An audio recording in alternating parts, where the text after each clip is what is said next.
Okay guys, gagawa muna tayo ng asado filling para sa ating putopao. Putopao with pea. Ayan, konting mantika guys. Huwag niyong painitin masyado yung mantika dahil masusunog ang ating bawang.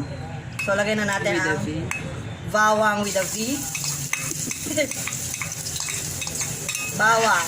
Una talaga, pag ako nagigisa, una talaga bawang. Ayaw ko na mauna yung onion. So,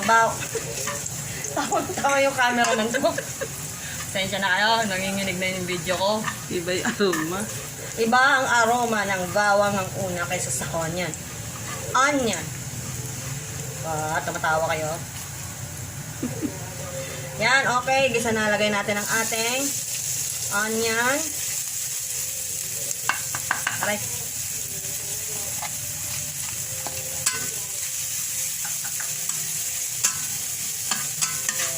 Gisa lang.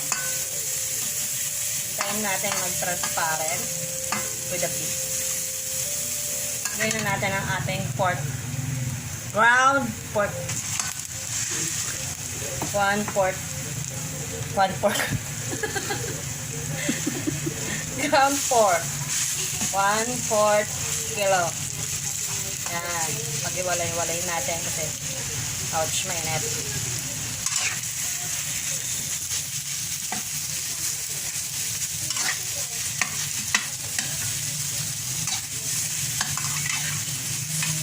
Yeah.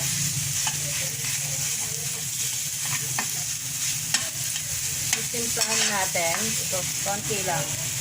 Half teaspoon. Ayan. Ayan, pinch of salt. Pinch salt. Rock salt. Konti lang. Ay. Okay.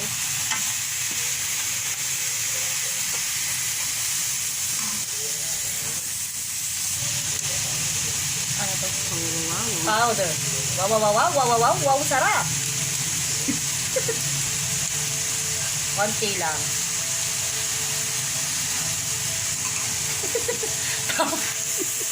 Tawa ng tawa ang cameraman ko dito.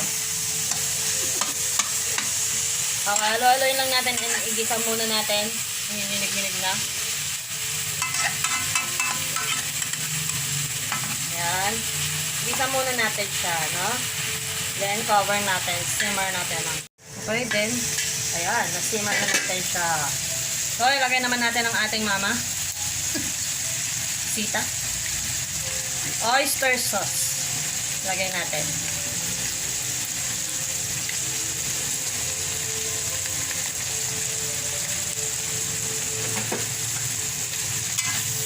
Yes. Mix lang natin.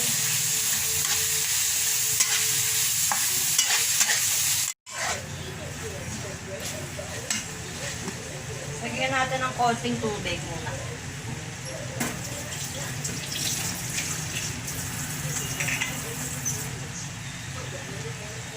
Lagyan natin ng konting tubig. Pampalambot. Konti lang, huwag marami kasi sa putopao hindi kailangan masos. Kailangan tuyo. Kailangan tuyo lang siya. Okay. Gaya ng ginawa natin sa siopaw natin nakaraan, medyo may sauce yun sa filling kasi para yung saucy na sa kagad. Pero dito sa putopao, hindi kailangan na ma-sauce yung filling. Lagyan natin ang ating cornstarch. So, konti lang. Para tip lang ng kaunti lang. 1.5 tablespoon. 1.5 tablespoon. Okay? Na cornstarch. Wait lang. Lagay na natin. Ayan. Diba? Okay, lagay na natin ang ating anis din. Para lumasa.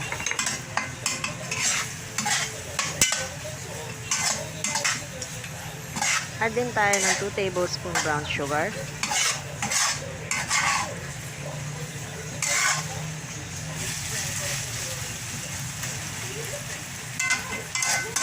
Ayan, pag okay na siya, palamigin naman natin muna siya habang gumagawa tayo ng ating puto mixture. Okay? So, let's go. Gawa na tayo ng mixture. Para sa ating puto mixture, ito, flour. Sift natin na ang flour natin.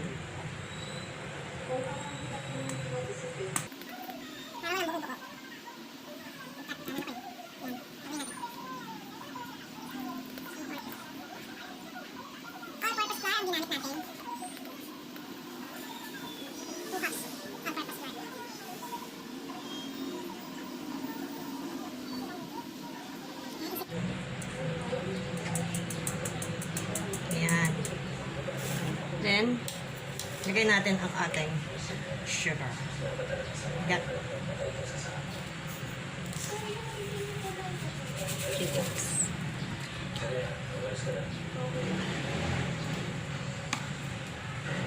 3/4 cup na sugar. Ito yung gatas.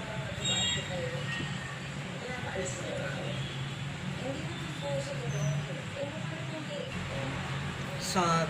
Ang ating salt. Ang teaspoon. Siyempre, ang ating baking.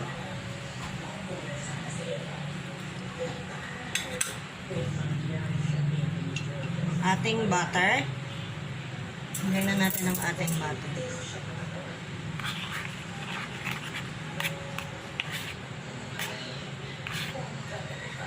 Two tablespoons. Melted butter.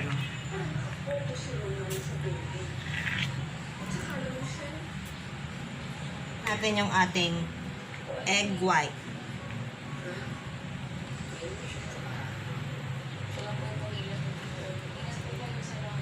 Okay.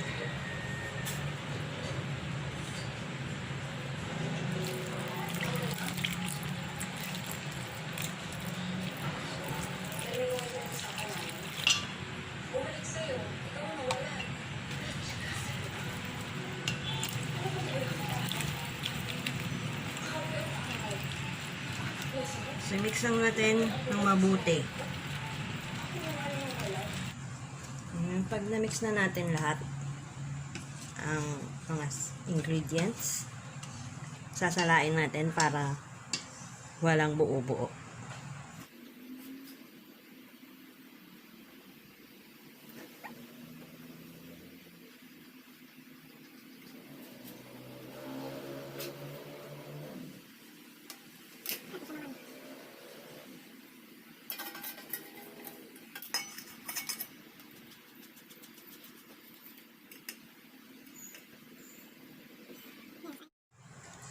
And then, pagkatapos natin na masala, set aside natin ng 1 hour.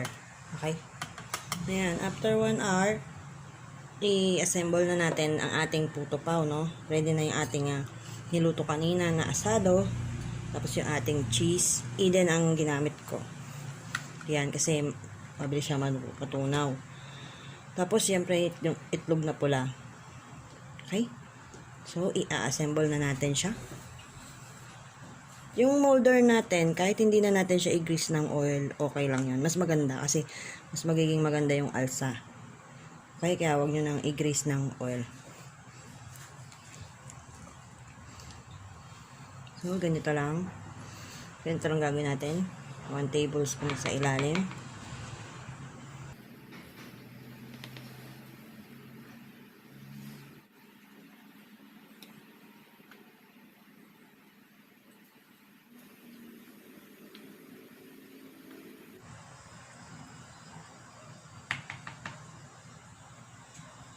Maglagay na tayo ng ating asado filling. So, half teaspoon lang. Depende sa inyo kung gaano kadami yung lalagay niya. Okay? Yan.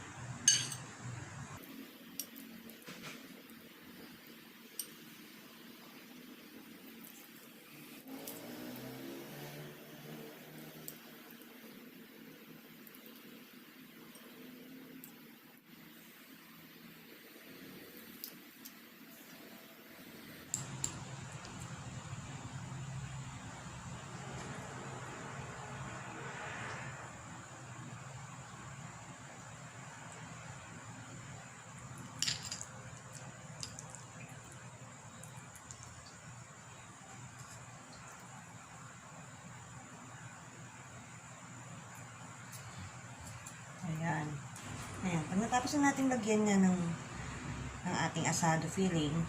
Lagyan naman natin ulit ng 1 tablespoon ulit.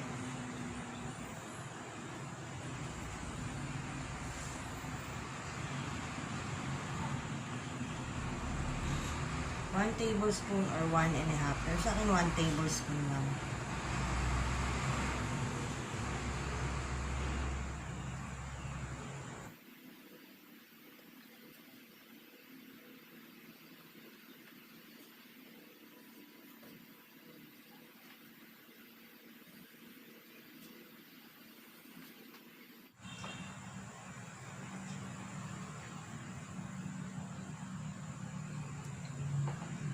Ayan, basta 3/4 lang ang ilalagay nyo. Okay? Para 3/4 lang dapat yung total ng nasa loob ng molder. Okay? Huwag yung pupunuin kasi syempre aalsa pa yan. Okay, then lagyan natin ng cheese.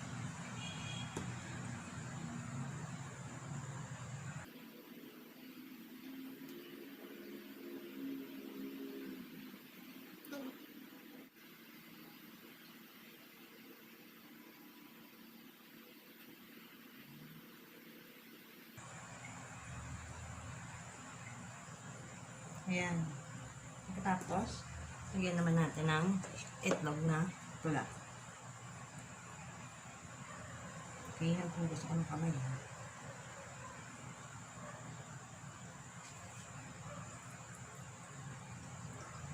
Ay, tumama na.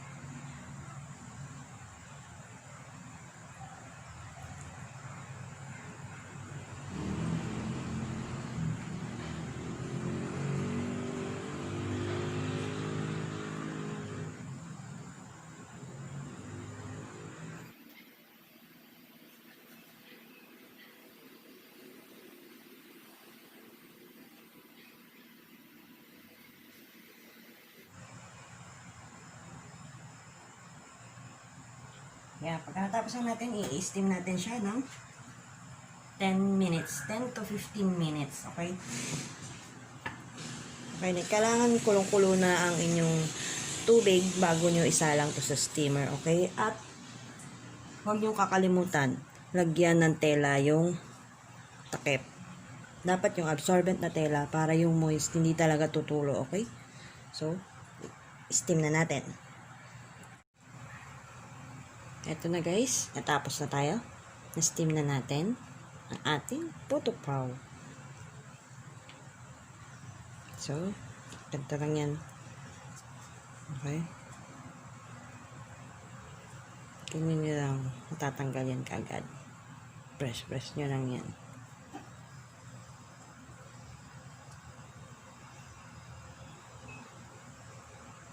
Ayan.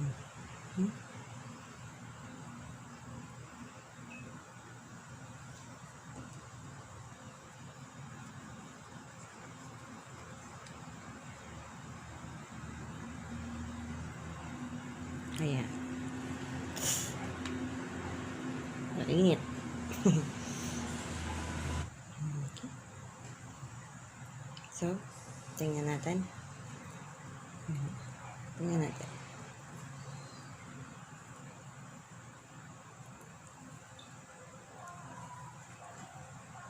Ayan. Okay.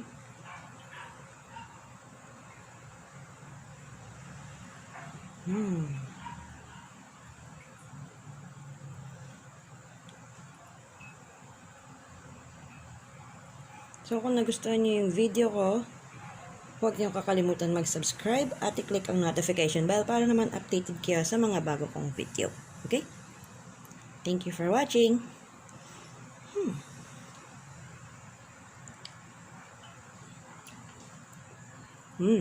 Up.